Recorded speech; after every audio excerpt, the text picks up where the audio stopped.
ما يضم المال خبل. مثل قديم، يعني المال لا يمكن أن تجمعه بدون عقل، لابد تحتفظ بكامل القوات العقلية علشان تصير غني. عبد الله بن جعفر بن أبي طالب هذا أبوه جعفر الطيار ابن عم النبي صلى الله عليه وسلم. عبد الله هذا هو أول طفل ولد في الإسلام، ولد في الحبشة وجلس فيها 7 سنوات، ثم عاد مع أبيه إلى المدينة وعمره 8 سنوات. خرج أبوه في غزوة مؤتة جعفر بن أبي طالب وقتل فيها، قطعت يمينه وهو يحمل الراية فحملها بشماله، قطعت شماله وهو يحمل الراية فحملها بين كتفيه، ثم خر شهيدا. فأخبرنا النبي صلى الله عليه وسلم أنه يطير في الجنة بجناحين من ياقوت.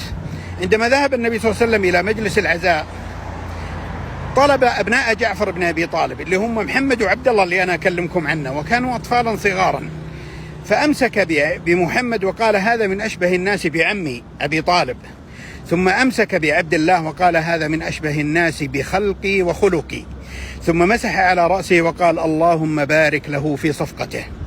منذ ذلك اليوم وإلى أن مات عبد الله بن جعفر بن أبي طالب والرزق يقول من فين أجي؟ يدخل من الأبواب ومن الطيق.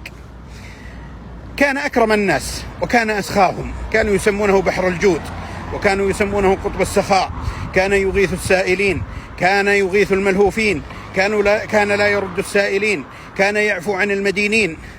حاول معاوية بن أبي سفيان عندما ولي الخلافة أن يستألفه، فأرسل له ب100,000 درهم، يقول فما جلست في بيته أسبوعا إلا وقد وزعها على الناس. لكن كان فيه صفة لفتت أنظار من حوله، كان إذا نزل إلى السوق يكاسر في الدرهم والدرهمين، وإذا سئل يعطي بال1000 وال2000.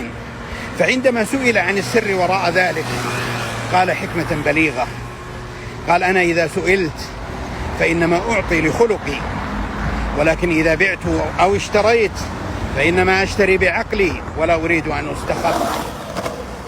ترى مو عيب إنك تعلم ولدك، تعلم زوجتك، تعلم ابنك، تعلم نفسك، إن مو عيب إذا نزلت إلى السوق إنك تكاسر في الدرهم والدرهمين وفي الريال والريالين علشان ما يضحكون عليك الناس. ترى خيارات البيع والشراء اليوم أصبحت متوافرة وبإمكانك، والخيارات كثير والاحتكار ما في احتكار، وبإمكانك إنك تحصل على السلعة بأقل ثمن. ترى مو عيب، وترى ما يضم المال خبل.